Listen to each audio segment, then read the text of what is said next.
Hello and a very warm welcome. You're watching an India Today special with the BJP winning a massive victory in the national capital, a victory that eluded it for 27 years. What are the big national implications and what could be the potential impact on Bihar politics? To talk about this, we're joined live and exclusive from Patna by the chief of the Jan Suraj Party, one of India's top political strategists, Prashant Kishore. Prashant ji, welcome. It's great to have you with us and thank you for taking out time. Thanks, Rahul. Prashant ji, आप busy हैं, बिहार में अलग अलग जगहों पे जन Swaraj party को बनाने की कोशिश कर रहे हैं, पर हमेशा नेशनल पॉलिटिक्स पे आपकी एक इंटरेस्टिंग पर्सपेक्टिव होती है, तो हमें लगा कि जाने की आपके हिसाब से अरविंद केजरीवाल की जो कोशिश थी चौथी दफा मुख्यमंत्री बनने की, एक बार फिर से दिल्ली में जीत दर्ज करने की, क्या वजह रही आपके हिसाब से कि अरविंद केजरीवाल की आम आदमी पार्टी, जिसने इतने साल तक दिल्ली में बीजेपी को पछाड़ के रखा था, इस दफा वो क्यों धराशायी हो गई? वेल राहुल, ये तो आम आदमी पार्टी और आप जैसे विशेषज्ञों का विषय है। हम लोग तो जो दूर से देख रहे हैं, थोड़ा बहुत जो समझ इसकी रखते हैं, मुझे ऐसा लगता है कि एक तो 10 साल का एंटी इनकम्बेंसी रहा, दूसरी बात केजरीवाल जी का खुद से मुख्यमंत्री न होना, मेरी समझ से वो एक बड़ी गलती आम आदमी पार्टी ने करी। जब लिकर स्कैम को लेकर बात चली, उस समय जब केजरीवाल जी को अरेस्ट किया गया, तो मुझे लगता है कि उस समय केजरीवाल जी को इस्तीफा दे देना चाहिए था, और अगर उन्होंने उस समय इस्तीफा नहीं दिया तो फिर जेल से बाहर निकलने के बाद इस्तीफा देकर किसी दूसरे को मुख्यमंत्री बनाना शायद स्ट्रैटेजिकली ठीक नहीं था। और पिछले मानसून में जो वाटर लॉगिंग की वजह से परेशानी हुई थी और जो सड़कों की स्थिति उसके बाद रही है, मैं उसको समझता हूँ कि लोकल लेवल पे वो भी बड़ा मुद्दा रहा है। तो कुल मिलाजुलाकर केजरीवाल जी का जो पिछले 1-1.5 साल में पॉलिटिकल जो स्टांस उनके रहे हैं, इंडिया गठबंधन में जाना और फिर उससे एक तरह से निकल जाना, दूसरा आप जब आप पर लीगल केस हुए तो आपने इस्तीफा नहीं दिया, जेल गए तब भी इस्तीफा नहीं दिया, फिर वापस आकर इस्तीफा दे दिया तो मुख्यमंत्री भी नहीं रहे, तीसरी जो गवर्नेंस को लेकर जो ढिलाई, जो एक तरह से उनकी कोर कंस्टिट्यूएंसी गरीबों की थी, झुग्गी झोपड़ियों की थी, उनको पिछले मानसून में जो तकलीफ हुई वाटर लॉगिंग की वजह से और ख़राब सड़कों की वजह से, उससे कहीं ना कहीं गवर्नेंस मॉडल को भी धक्का लगा। कुल मिलाजुलाकर इन 3-4 बातों का प्रभाव रहा होगा, जिसकी वजह से उनके, मुझे लगता है कि 8-9% वोट शेयर कम हुआ है। अब सबसे बड़ा सवाल यह है कि आम आदमी पार्टी का और जो पूरा पॉलिटिकल स्टार्टअप था, आप भी एक तरीके से बिहार में एक पॉलिटिकल स्टार्टअप बनाने की कोशिश कर रहे हैं, तो आपकी पॉलिटिकल स्टार्टअप का इसके बाद क्या भविष्य है? क्या आपको लगता है कि यहां से अरविंद केजरीवाल और आप रिकवर कर सकते हैं, या आपको लगता है कि कहीं ना कहीं यहां से बस इनका पतन ही होने वाला है और डाउनहिल ही जाने वाले? नहीं, देखिए, किसी भी पॉलिटिकल पार्टी का लीडर का पतन और उसकी ओबिचुअरी लिखना तो समझदारी की बात नहीं है। Definitely this setback will hit them very hard, it's very tough for them to now regain the ground from here onwards. लेकिन अगर आपको याद होगा राहुल, 2021 में बंगाल के चुनाव के बाद मेरी आपसे और आपके को होस्ट राजदीप से बात हो रही थी, और उसमें आप लोगों ने मुझे बहुत लंबा ग्रिल किया था कि why Aam Aadmi party can not become a national alternative to Congress, why they can not be the challenger to BJP. मैं सिर्फ इसलिए ये याद दिला रहा हूं कि कितनी जल्दी जो क्वेश्चन करने वाले लोग हैं उनका अपना ओपिनियन बदलता है। आप आज से 4-5 साल पहले आप उस दल को नेशनल ऑल्टरनेटिव के तौर पे देख रहे थे या एग्जामिन कर रहे थे, चर्चा कर रहे थे। आज आप ये कह रहे हैं कि क्या अब उनके लिए राजनीतिक जर्नी खत्म हो गई। तो उस समय भी जो बात मैंने कही थी कि नेशनल ऑल्टरनेटिव बनना इतना आसान नहीं है, एक दिन में कोई 10 साल में कोई नेशनल ऑल्टरनेटिव नहीं बन सकता है, आसान बात नहीं है इंडिया जैसे देश में। उसी तरह से जो भी उनकी व्यवस्था है, जो उनकी पार्टी है, जो उनके फॉलोअर्स हैं, वो एक दिन में खत्म नहीं होंगे। इलेक्टोरल जीत हार तो मतलब लोकतंत्र का हिस्सा है, लोग जीतते हारते रहते हैं, झटका जरूर है, यहाँ से आने वाले समय में उनके लिए मुश्किल बहुत बड़ी होगी, लेकिन उनकी ओबिचुअरी लिखना और ये कहना कि अब आम आदमी पार्टी आगे खत्म हो जाएगी, ऐसा कहना मुझे लगता है कि it will be little bit too premature. आप के नेता कहते हैं कि अब हम गुजरात पे फोकस करेंगे, केजरीवाल के पास बहुत टाइम है। अब इस पे दो थ्योरी हैं। पहली तो ये कि चूंकि दिल्ली से ही पॉलिटिकल पावर की सप्लाई हो रही थी, इसीलिए गुजरात की इकाई खड़ी हो पाई। अब जब यहीं का जनरेटर बंद हो जाए तो क्या गुजरात में पावर सप्लाई जारी रहेगी? क्या आपको लगता है कि वहां पे राजनीतिक जमीन उपजाऊ है उनके लिए, या आपको लगता है कि अब गुजरात जैसे स्टेट में अगले इलेक्शन से पहले अपनी जमीन तैयार कर पाना काफी और मुश्किल हो जाएगा आपके लिए? नहीं, देखिए, किसी भी पहलू के दो किसी भी विषय के दो पहलू हैं। एक तो ये है कि दिल्ली में हार का केजरीवाल जी के ब्रांड पे जो असर पड़ेगा, जो विश्वसनीयता है, उनकी जो ताकत है, जो एक सपोर्ट स्ट्रक्चर था, उस न होने का कुछ नुकसान है।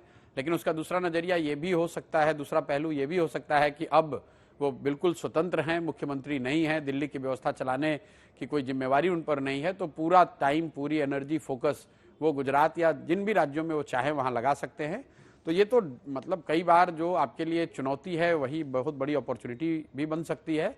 और गुजरात में भी बहुत लंबे समय से भाजपा की सरकार है और पिछली बार पहली बार लड़ते हुए आम आदमी पार्टी ने अच्छा प्रदर्शन किया था। तो मैं उस संभावना से बिल्कुल उसको सिरे से खारिज नहीं करूंगा कि आम आदमी पार्टी के लिए कुछ संभावना, अगर वो मेहनत करें, सही में प्रयास सही हो, तो उनके लिए कोई संभावना गुजरात में नहीं है, ऐसा कहना ठीक नहीं है। वो संभावना भी बन सकती है। दूसरी थ्योरी यह है कि इनकी पंजाब की सरकार को भी खतरा है। कल कई सारे कांग्रेस के नेता आए, उन्होंने कहा कि 32 से ज्यादा आपके विधायक हमारे साथ संपर्क में हैं। हालांकि अभी किसी को नहीं पता, लेकिन आप अगर पॉलिटिकली उसको एनालाइज करें तो क्या आपको लगता है कि जिस तरीके से एकनाथ शिंदे पैदा हुए महाराष्ट्र में, वो शिवसेना को तोड़ते हैं, वहां पे सरकार बनती, क्या पंजाब में भी कुछ ऐसा होगा, या आपको लगता है कि सेंटर के लिए यही बेहतर होगा कि जैसी चल रही है पंजाब की सरकार चलती रहे और अगले इलेक्शन में देखते हैं क्या होता है? नहीं, देखिए, पार्टियों को तोड़ने की जहाँ तक बात है या पार्टियों के टूटने की जो अपनी घटना है, वो तो पंजाब में इतना तो नहीं दिखता है, क्योंकि पंजाब में बीजेपी इतनी बड़ी ताकत तो है नहीं। और आम आदमी पार्टी के बहुत सारे लोग टूट के कांग्रेस में चले जाएं, इसकी संभावना तो मुझे नहीं लगती है। मैं बिल्कुल हैंड्स ऑन वहाँ, मुझे कोई वहाँ की घटनाओं की जानकारी नहीं है, लेकिन मुझे नहीं लगता है कि कोई इमीडिएट थ्रेट पंजाब के गवर्नमेंट को होगा। आगे वहाँ पर लड़ाई आम आदमी पार्टी और कांग्रेस में आमने सामने है, उस समय भले उस पर कुछ असर पड़ सकता है, दिल्ली में सत्ता में न होने का असर पड़ सकता है, आम आदमी पार्टी की लोकप्रियता में अगर कोई कमी आई है उसका असर हो सकता है, पंजाब में वो सरकार कैसे चला रहे हैं उसका असर हो सकता है। लेकिन आम आदमी पार्टी में कोई टूट हो और वो टूट कर एक बड़ी संख्या में विधायक किसी दूसरे दल में चले जाएं, इसकी संभावना मुझे बहुत कम लगती है। कांग्रेस के लिए अब 6 दफा हो गया, 3 दफा लोकसभा इलेक्शंस में, 3 दफा असेंबली इलेक्शंस में कि 0-0-0-0। आपके हिसाब से दिल्ली की जनता के बीच में कांग्रेस एक बार फिर से क्यों अपना कुछ भी परफॉर्मेंस बेहतर नहीं कर पाई? 2% वोट शेयर बढ़ता है लेकिन सीट शेयर 0 का 0 रहता है। आपके हिसाब से ग्रैंड ओल्ड पार्टी की इस दुर्दशा ऐसी स्टेट में जहां पे 15 साल शीला दीक्षित की सरकार थी, इतनी खराब क्यों है आज की तारीख? नहीं, ये दिल्ली एक्सेप्शन नहीं है। कांग्रेस मतलब पिछले 50 साल की अगर देश की लोकतांत्रिक हिस्ट्री को आप उठाकर देखेंगे तो कांग्रेस जिस किसी भी राज्य में तीसरे नंबर का दल हो जाती है, वहाँ से वो रिवाइवल नहीं कर पाई है। वो चाहे उत्तर प्रदेश हो, बिहार हो, बंगाल हो, तमिलनाडु हो, ऐसे बहुतेरे राज्य हैं, दिल्ली भी उसमें एक राज्य है। एक बार कांग्रेस तीसरे नंबर पर चली जाए तो फिर वो बिल्कुल वहाँ से रिवाइव करना उनके लिए करीब करीब असंभव हो जाता है। और अभी तक तो पिछले 50 साल के राजनीतिक इतिहास में हम लोगों ने यही देखा है कि कांग्रेस या तो सत्तारूढ़ दल हो या चैलेंजर हो, तभी उसके रिवाइवल की संभावना बनती है। तीसरे नंबर पर जाने के बाद या चौथे नंबर पर जाने के बाद कांग्रेस ने अभी तक किसी राज्य में रिवाइवल किया नहीं है। तो दिल्ली भी उसी कड़ी का एक हिस्सा है। 5-6% वोट जो कांग्रेस को उन राज्यों में मिलता है जहां कांग्रेस तीसरे चौथे नंबर पर है, करीब करीब उतना ही वोट उन्हें दिल्ली में मिला है। और इसमें कोई नई बात नहीं है, मतलब बिहार में भी यही बात है, उत्तर प्रदेश में भी यही बात है, तमिलनाडु, बंगाल में भी ऐसी ही हालत है। तो आपने ब्रांड केजरीवाल का जिक्र किया, इस हार का ब्रांड राहुल गांधी पे क्या असर पड़ेगा? न केवल दिल्ली की हार का, क्योंकि अब जब 99 सीटें आई थी जून 2024 में, तो लगा कि ब्रांड राहुल गांधी रिवाइव हो रहे हैं, ब्रांड कांग्रेस रिवाइव हो रहे हैं। उसके बाद हरियाणा में हार होती है, महाराष्ट्र में धुनाई होती है और अब दिल्ली में भी हार होती है। क्या आपको लगता है कि जनरल इलेक्शन में जो वर्डिक्ट आया उसको राहुल गांधी की टीम ने, राहुल गांधी ने खुद और उनके इर्द गिर्द लोगों ने मिसरीड किया, एक के बाद एक गलतियां करते चले गए वहां से? राहुल, जनरल इलेक्शन के रिजल्ट के बाद आप लोगों से फिर मेरी बात हुई थी, उसमें मैंने अपनी एक गलती भी स्वीकार की थी, लेकिन उस समय भी ये बात पूछी थी आप लोगों ने कि राहुल गांधी के ब्रांड का, now the revival of Rahul Gandhi brand. तो मतलब मीडिया तो वो 2020 मैच की तरह आप लोग किसी को जब एक रिजल्ट आया आपने रिवाइव कर दिया, एक रिजल्ट खराब हुआ फिर उसको आपने डाउन कर दिया।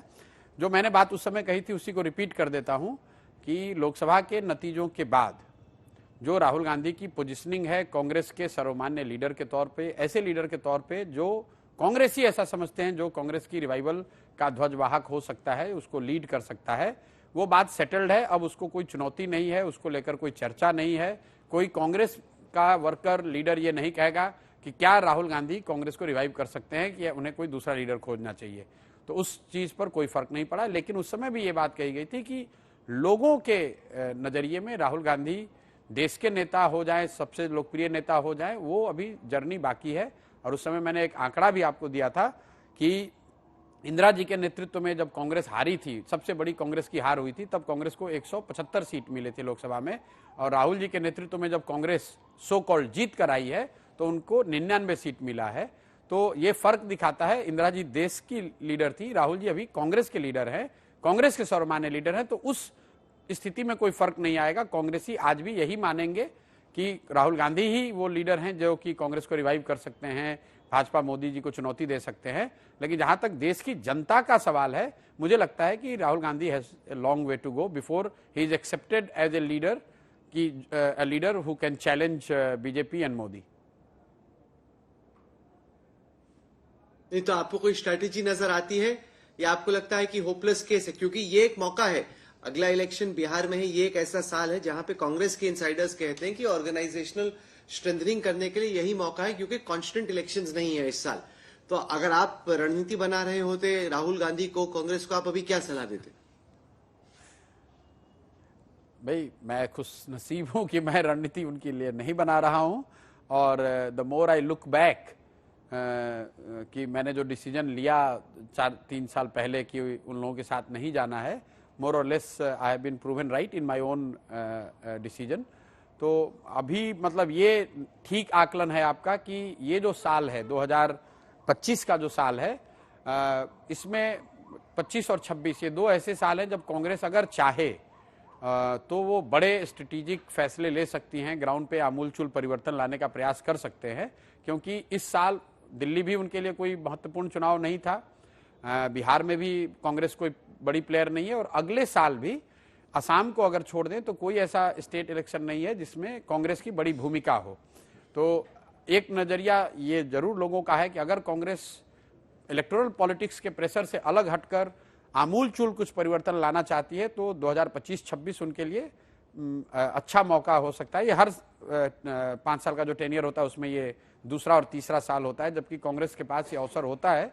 लेकिन उस पर वो कुछ करेंगे कि नहीं करेंगे ये तो उनके नेतृत्व का निर्णय है। वो लोग क्या करते हैं ये उनको हमारे आपके सलाह की जरूरत तो है नहीं, उनको खुद ही पता है, वो लोग ज्यादा बेहतर समझते हैं राजनीति को। सर, अगला बड़ा इलेक्शन बिहार में है। बिहार में अलग अलग खिलाड़ी हैं, उनमें एक खिलाड़ी प्रशांत किशोर भी है। आपसे जब पिछली दफा बात हुई थी आपने कहा था आप देख लेना ये जो बाइपोल्स होने वाले हैं बहुत ही सरप्राइजिंग रहने वाले हैं, लोग बहुत चक्के रह जाएंगे नतीजे देख के। नतीजे हमने देखे, 10% वोट आपका आया।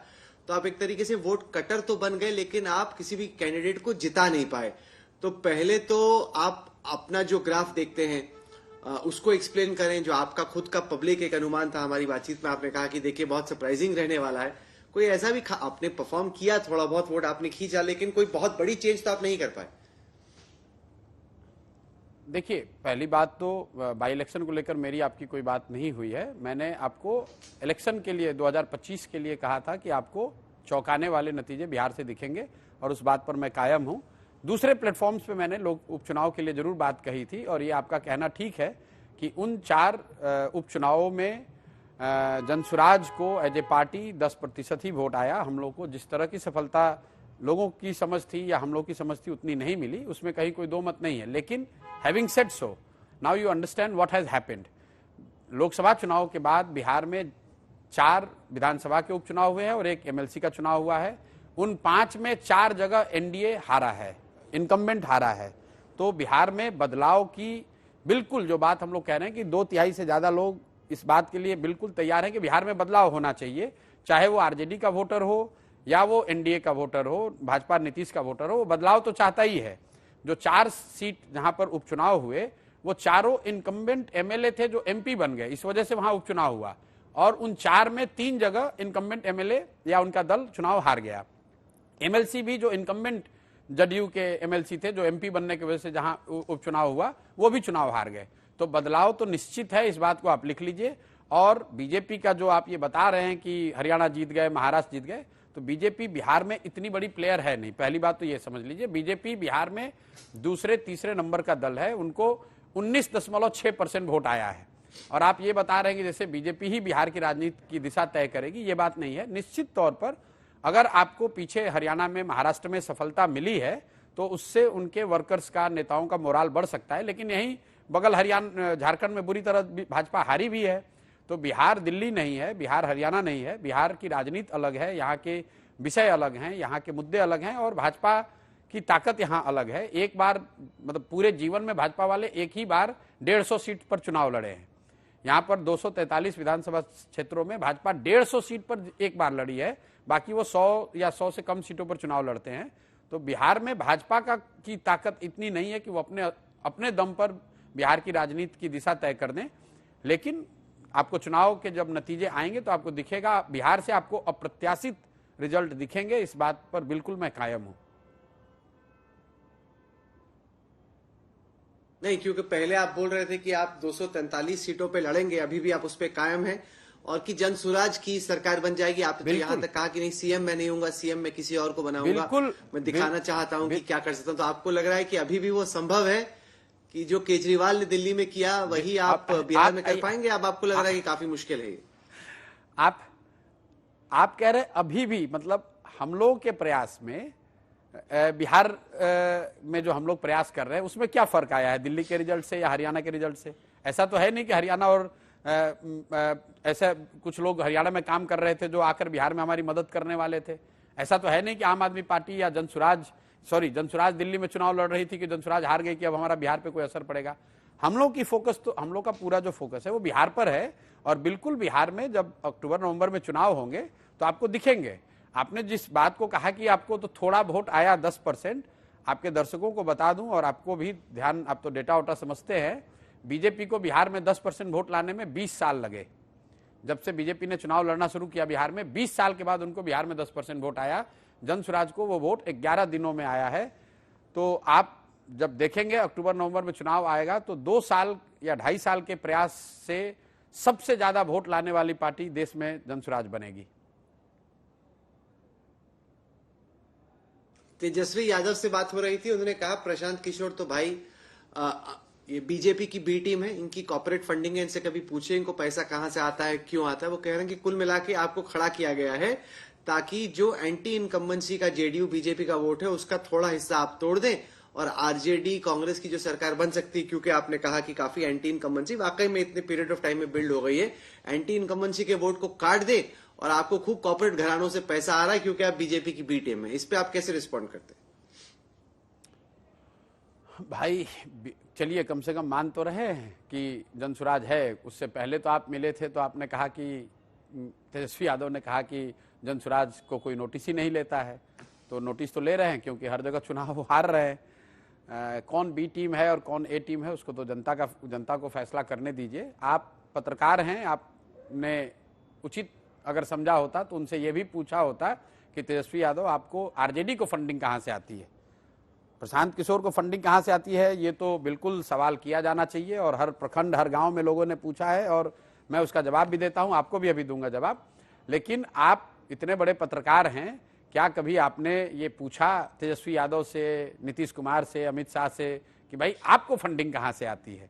और अगर आपको फंडिंग कहीं से आती है तो क्या आप भी किसी के बी टीम हैं? कांग्रेस को दिल्ली में 6% वोट आया है, तो क्या कांग्रेस वाले भाजपा के बी टीम हैं?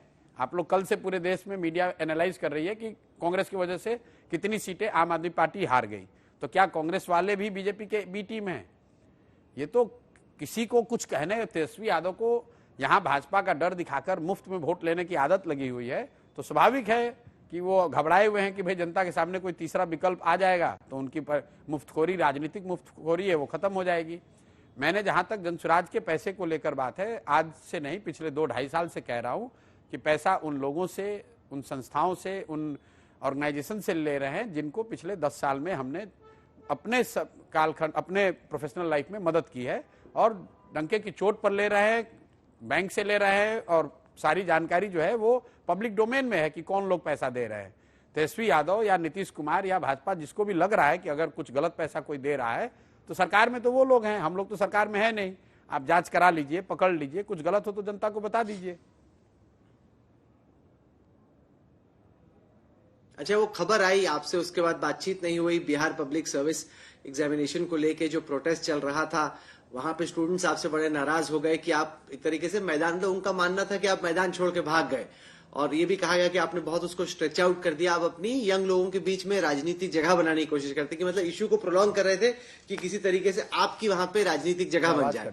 तो उसको कैसे देखते हैं? क्योंकि हमारे न्यूज रूम में भी काफी चर्चा हुई कि जब मौका आया तो प्रशांत किशोर तो मैदान छोड़ के भाग गए। प्रशांत किशोर जी, हमारे न्यूज रूम में खूब चर्चा हुई, कई सारे नॉन रेजिडेंट बिहारी हैं, वो कहते हैं ये गए थे यूथ के बीच में अपनी जगह बनाने के लिए, जब वाटर कैनन आए, प्रोटेस्ट पर सवाल खड़े हुए, तो ये मैदान छोड़ के भाग गए। कैसे रिस्पॉन्ड करते हैं इस पे आप? राहुल जी, ये दिखाता है कि दिल्ली के पत्रकार और आप जैसे बड़े लोग बिहार की कितनी उपेक्षा करते हैं, क्योंकि आप ये पुरानी खबर पूछ रहे हैं। ये 29 दिसंबर की बात है। उसके बाद 16 दिन प्रशांत किशोर ने गांधी मैदान में अनशन किया, पूरे छात्रों के साथ किया। पुलिस ने मुझे पकड़ा, जेल गए, जेल से बाहर आए। यहाँ पर अभी भी मैं सत्याग्रह यहाँ आश्रम पे बैठा हुआ हूँ। तो ये जो जिस चीज़ की आप चर्चा कर रहे हैं, वो 29 दिसंबर की एक घटना है, जिसके बारे में कुछ लोगों ने ऐसे अफवाह फैलाने की कोशिश करी। मामला बस इतना ही था कि जब मैं वहाँ से छात्रों के प्रोटेस्ट के साथ था, प्रशासन ने एक समझौते के तहत ये कहा कि 5 लोगों का, छात्रों का डेलीगेशन आए, मुख्य सचिव से मिले। जब वो छात्र जाने की बात हो गई, तब मैं वहाँ से वापस गांधी मैदान आ गया। जब मैं वहाँ से चला आया, मेरे हटने के बाद 45 मिनट के बाद पुलिस ने वहाँ लाठीचार्ज किया। लेकिन ये तो पुराना मुद्दा है, उस पर तो कई सवाल जवाब हो गए हैं। लेकिन दिल्ली की मीडिया उस समय, शायद आप दिल्ली कुंभ को कवर करने में लगे हुए हैं, आप वहाँ दिल्ली का इलेक्शन कवर कर रहे हैं, बिहार में होने वाली घटनाओं की ज़्यादा खबर आपको है नहीं। अरे वाह, मैं देख रहा हूँ आपका अंदाज भी काफी अग्रेसिव हो गया है। एक पॉलिटिकल एनालिस्ट से निकल कर, जिस तरीके से मोदी जी हो या फिर अरविंद केजरीवाल हो या राहुल गांधी भी, किस तरीके से मीडिया पे अटैक किया जाए, मतलब सीधे मीडिया पे ही अटैक हो जाए। अरे भाई, ठीक है, नेता के लिए जरूरी भी है, इसमें कोई बुरी बात भी नहीं है कि मीडिया को ही अटैक किया जाए। नहीं, जिस घटना की आप चर्चा कर रहे हैं वो 29 दिसंबर की घटना है। उसके बाद में 16 दिन तक आमरण अनशन पर था, और आज तक और इंडिया टुडे के को कम से कम 20 दफे मैंने बात करी होगी। लेकिन आप बड़े पत्रकार हैं, तो बिहार और राज्यों की इन छोटी छोटी घटनाओं पर आप लोगों की शायद नजर डेली बेसिस पे नहीं रहती है। इसमें कोई दोष की बात नहीं है, मैं सिर्फ आपको वो बता रहा हूं कि जिस घटना की आप जिक्र कर रहे हैं, जो रिसर्च टीम ने आपको बताया है, वो पुरानी घटना है, और उस पर क्लैरिफिकेशन भी हो गया, उस पर लोगों ने उस बात को देख लिया, और उसके आगे गंगा में बहुत पानी और बह गया है। अच्छा, ये बताइए कि नीतीश कुमार का वोट बैंक आपके हिसाब से इंटैक्ट है कि नहीं? हमने लोकसभा इलेक्शंस में देखा कि जब हुआ तो आप, ये बात सही है कि बीजेपी वहां पर इतनी बड़ी पार्टी नहीं है, लेकिन बीजेपी प्लस जेडीयू कुल मिला के जो कॉम्बिनेशन बनता है वो बड़ा स्ट्रांग बन जाता है। आप बार बार ये कहते हैं कि नीतीश कुमार अब थोड़े से थक गए हैं, अब उनमें वो एनर्जी नहीं है चला पाने की। उनका वोट बैंक आप मानते हैं कि बरकरार है बाय एंड लार्ज? भाई, नीतीश कुमार शारीरिक रूप से टायर्ड और मेंटली रिटायर्ड हैं।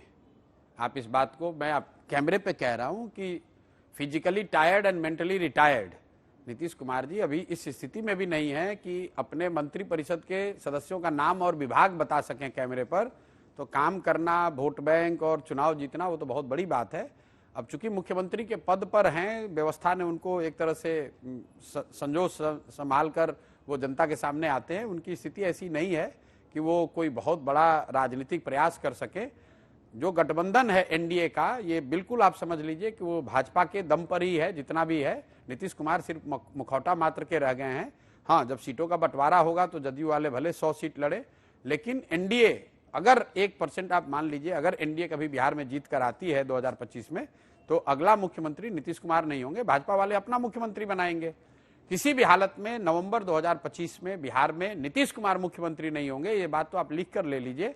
और जैसे मैंने आपको कभी बंगाल के बारे में कहा था कि भाजपा को 100 सीट नहीं आएगा, वैसे इस बात को भी लिख कर ले लीजिए कि नवंबर 2025 के बाद नीतीश कुमार बिहार में मुख्यमंत्री नहीं रहेंगे। मुख्यमंत्री चाहे कोई बने, नीतीश कुमार नहीं बनेंगे। क्योंकि यही सवाल मैंने बीजेपी के अध्यक्ष जेपी नड्डा से पूछा। उन्होंने बड़ी जोर से कहा और जिद पे कहा कि नहीं, नीतीश कुमार की ही लीडरशिप में लड़ा जाएगा और नीतीश कुमार ही हमारे सीएम के चेहरा होंगे। बिल्कुल, अगर मैं तो आपको कैमरे पे कह रहा हूं कि अब चुनाव बिहार का सामने ही है, तो भाजपा वालों में दम अगर है तो इस बात को अमित शाह जी या प्रधानमंत्री जी के मुंह से कहना चाहिए कि नीतीश कुमार ही मुख्यमंत्री होंगे। ये कह के चुनाव लड़ें तो हम लोग जैसे लोगों के लिए, जनसुराज के लिए इससे अच्छी कोई बात ही नहीं हो सकती है। मैं तो नड्डा जी को बल्कि धन्यवाद देना चाहूंगा, ये बात आकर वो बिहार में भी कहें कि नीतीश कुमार जी के चेहरे पर चुनाव लड़ा जाएगा और चुनाव के बाद नीतीश कुमार ही मुख्यमंत्री रहेंगे। ये बात नड्डा जी से आप कहलवाइए, इंटरव्यू में भी कहलवाइए, और नड्डा जी के साथ साथ अमित शाह जी से भी कहलवा दीजिए, ताकि बिहार में हम लोग की लड़ाई थोड़ी आसान हो जाए। अच्छा, आखिर में ये बताएं कि चुनाव लड़ाने में ज्यादा मजा आता है या चुनाव लड़ने में? आप खुद लड़ेंगे चुनाव या अभी भी पर्दे के पीछे से दूसरों को ही डायरेक्ट करेंगे? नहीं, मैं चुनाव पहले भी लड़ा रहे थे, अभी भी लड़ा रहे हैं। फर्क इतना ही है कि पहले टीएमसी और दूसरे दलों को लड़ा रहे थे, कांग्रेस को लड़ा रहे थे, जो आईआरसीपी को लड़ा रहे थे, अभी जनसुराज को लड़ा रहे हैं। मोर और लेस काम वही कर रहे हैं जो पहले कर रहे थे। अभी डबल रोल हो गया है। जैसे आप सिनेमा में देखते हैं कई एक्टर को डबल रोल हो जाता है, तो वही डबल रोल हो गया। आप चुनाव लड़ा भी रहे हैं और पर्दे के सामने आकर जो काम करना है वो भी कर रहे हैं। तो आपको लगता है कि इंडिया अलायंस का कोई भविष्य है? आपको लगता है कि आगे चल के कुछ हो सकता है विपक्षी गठबंधन का, या आपको लगता है कि इसका टाइम खत्म हो गया? देखिए, इंडिया अलायंस का भविष्य 2000 हम जैसे लोगों का उस समय भी मानना था कि 2024 में भी इंडिया अलायंस का कोई भविष्य नहीं था, और सिर्फ चुनाव में 10, 20, 50, 100 सीट ज़्यादा ला देने से किसी गठबंधन या किसी पॉलिटिकल फॉर्मेशन का कोई भविष्य नहीं हो सकता है, क्योंकि उसमें इतने कॉन्ट्राडिक्शंस रहे हैं कि उसमें वो कॉन्ट्राडिक्शंस का जो असर है वो आपको दिख ही रहा है, और उस समय भी दिखना था। अगर आपको बीजेपी को चुनौती देनी है तो इंडिया अलायंस जैसी किसी गठबंधन को चुनाव के 6 महीने पहले बनाकर आप चुनौती नहीं दे सकते हैं। आपको बेहतर और ऑर्गेनिक प्रयास और बेहतर प्रयास करने की जरूरत है, और एक ऐसे ठोस गठबंधन की या दल की जरूरत है जो विचारधारा आधारित हो, जिसमें लंबे समय तक लड़ने और राजनीतिक तौर पर जमीन पर उतरकर संघर्ष करने की क्षमता हो। सिर्फ चुनाव से पहले किसी भी तरीके से किसी कहीं का ईंट कहीं का गारा जोड़कर कोई गठबंधन बनाएंगे, उसका नाम आप कुछ भी दे दीजिए, उसका कोई बहुत बड़ा फायदा नहीं होगा। नहीं, पर ये सवाल तो आपसे भी पूछा जाता है। कहते हैं कि जन स्वराज की, प्रशांत किशोर की आइडियोलॉजी क्या है? ना ये हिंदुत्व कैंप में आते हैं, ना सेक्युलर कैंप में आते हैं, ना सामाजिक न्याय के कैंप में आते हैं। इन्होंने तो ममता बनर्जी के लिए भी चुनाव लड़ाया है और मोदी और अमित शाह के लिए भी, कि मतलब ये बड़े आइडियोलॉजिकली एग्नोस्टिक है। प्रशांत किशोर ने मोदी को चुनाव लड़ाने में मदद करी होगी। प्रशांत किशोर ने नीतीश कुमार, कांग्रेस या ममता जी को चुनाव लड़ाने में मदद करी होगी। जनसुराज ने थोड़ी ना उनके साथ अलायंस किया है। जनसुराज की जो आइडियोलॉजी है वो आपके सामने है। पिछले 2.5 बरस से बिहार के एक एक गांव में लोगों को पता है कि जनसुराज की क्या आइडियोलॉजी है। जनसुराज की आइडियोलॉजी जो महात्मा गांधी की, बाबा साहब अम्बेडकर की है, जो लोगों ने मिलकर बनाया है। 2 साल के विचार विमर्श, मेरी पदयात्रा, मेरे प्रयास, सारे लोगों ने मिलकर जो जनसुराज की विचारधारा तय की है। जनसुराज की विचारधारा वो होगी। ये जरूरी तो है नहीं कि आप कह रहे हैं कि समाजवादी होनी चाहिए इसलिए समाजवादी विचारधारा होगी, आप कहेंगे कि सामाजिक न्याय होना चाहिए इसलिए सामाजिक न्याय होगा। जनसुराज की अपनी भी जो विचारधारा है कि जो गांधी को मानने वाले लोग हैं, जो गांधी की विचारधारा है, जो बाबा साहब अम्बेडकर की विचारधारा है, इन 2 विचारधारा के लोगों को एक साथ लाकर एक नया प्रयास करने का जो की कोशिश चल रही है वो आपके सामने है। जो परिणाम होंगे वो भी आपको सामने दिखेगा। चलिए, एक अरविंद केजरीवाल थे जो आईआईटी से निकलकर चीफ मिनिस्टर बन गए, पार्टी खड़ी कर दी। अब प्रशांत किशोर कोशिश कर रहे हैं यूएन से निकल के अपनी पार्टी बना के चीफ मिनिस्टर बनने की या बनाने की। अब सारा ध्यान बिहार की ही राजनीति पर रहने वाला है। दिल्ली का चुनाव हो चुका है। आपने वक्त निकाला, दिन भर आप सभाओं में थे, कार्यकर्ताओं के बीच आपने वक्त निकाला, बहुत बहुत शुक्रिया। देखना होगा कि जो बातें आप कर रहे हैं उसको किस हद तक आप कार्यान्वित कर पाते हैं। बहुत बहुत शुक्रिया आपका। धन्यवाद।